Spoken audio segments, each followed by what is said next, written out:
आज का ये प्रवचन साधारण नहीं है, ये तुम्हारे भाग्य को बदल देने वाला मंत्र है। जीवन में सुधार किसी एक बड़े फैसले से नहीं आता, बल्कि छोटी छोटी आदतों से आता है जो तुम रोज दोहराते हो। और दिन का सबसे पवित्र समय कौन सा है? रात का समय, क्योंकि रात ये तय करती है कि तुम्हारा कल कैसा होगा। हर महान व्यक्ति ने अपनी सफलता सुबह की ठंड में नहीं, रात की शांति में गढ़ी है। पर तुम क्या कर रहे हो? चिंताओं के दलदल में फंसे हो, अधूरी योजनाओं में उलझे हो और फिर कहते हो महाराज जीवन में बदलाव क्यों नहीं आता। आज मैं तुम्हें वो 5 भूलें बताने जा रहा हूँ जो तुम्हारी किस्मत के सबसे बड़े चोर हैं। इन 5 को छोड़ दिया तो तुम्हारा जीवन बदलने से कोई शक्ति नहीं रोक सकती। पहली भूल, मन में जहर भरकर सो जाना। दिन भर जो दर्द, तनाव, गुस्सा इकट्ठा होता है उसे लेकर सो जाना। ऐसा है जैसे तुम रात में अपने बिस्तर पर सांप रखकर सो रहे हो। रात ने तुम्हें शांत होने के लिए बनाया है, न कि शिकायतों को दोहराने के लिए। सोने से पहले अपने मन से यही कहो, हे राधा रानी, आज जो भी हुआ आपकी इच्छा थी, कल उससे भी बेहतर होगा। इस मंत्र को जिसने ग्रहण कर लिया उसकी रातों में शांति उतर आई। दूसरी भूल, बिना योजना के सो जाना। जीवन एक युद्ध है और योद्धा रात में योजना बनाता है। कल क्या पढ़ना है, कौन सा काम करना है, पहला कदम क्या होगा। बहुत से वत्स कहते हैं महाराज मैं दिन भर बिखरा रहता हूँ। वत्स क्योंकि तुम बिना दिशा के उठते हो। जिस वत्स ने कल का लक्ष्य नहीं बनाया उसका कल किस दिशा में जाएगा। सोने से पहले बस 2 मिनट अपने कल के 3 काम लिख दो। यही 3 काम किसी हालत पर करना ही होगा। फिर देखना तुम्हें बाकी दुनिया से अलग खड़ा कर देंगे, क्योंकि 90% लोग अधूरा सोते हैं और भटके हुए उठते हैं।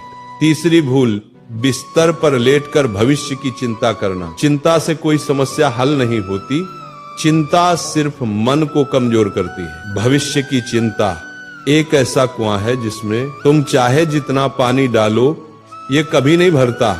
सोते समय चिंता करना, अर्थात तुम ईश्वर से कह रहे हो मुझे आपकी योजना पर विश्वास नहीं। यदि ईश्वर पर भरोसा हो जाए तो चिंता की जगह स्वतः खाली हो जाती है।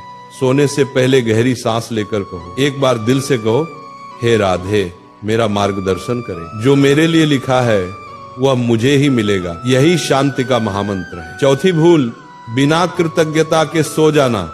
सबसे बड़ी भूल यही है वत्स। जो मिला उस पर ध्यान नहीं, जो नहीं मिला उसी पर रोते रहना। कृतज्ञता का अर्थ है जो तुम्हारे पास है उसी में खुश रहना सीखना।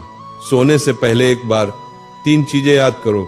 आज क्या अच्छा हुआ, किसके लिए आभार है, किसे धन्यवाद देना है। जिसे कृतज्ञता का भाव आ गया उसका जीवन चमत्कारों से भर गया। 5वीं भूल, रात को मोबाइल का भूत जाग उठता है। सबसे पहले तो ये समझो मोबाइल तुम्हें नहीं चला रहा, तुम मोबाइल को चला रहे हो या मोबाइल तुम्हें चला रहा है। रात में मोबाइल का प्रकाश तुम्हारी आंखें तो जलाता ही है, लेकिन उससे भी ज्यादा वह तुम्हारे मन की शांति छीन लेता है। जो वत्स बिस्तर पर लेटकर मोबाइल देखता है वह अपने जीवन की रील धीरे धीरे बर्बाद कर देता है। रात में एक नियम रखो, सोने से 45 मिनट पहले मोबाइल दूर रख दो, इतना दूर कि तुम्हारी कमजोरी उसे छू भी न सके। इन 5 भूलों को छोड़ देना सिर्फ सुधार नहीं, एक क्रांति है। मोबाइल से दूरी, मन के विष को छोड़ देना, कल की तैयारी, भविष्य की चिंता का त्याग और कृतज्ञता। ये 5 नहीं, 5 दिव्य अस्त्र हैं। इनको जिसने अपना लिया उसके जीवन में चमत्कार होना शुरू हो जाते हैं। यदि आज की वाणी ने तुम्हारे मन की धूल हटा दी, यदि तुमने एक भी नियम पकड़ लिया तो तुम्हारा जीवन बदलना तय है। इस ज्ञान को अकेले मत रखो, इसे उन भाइयों तक पहुंचाओ जो अंधेरे में भटक रहे हैं।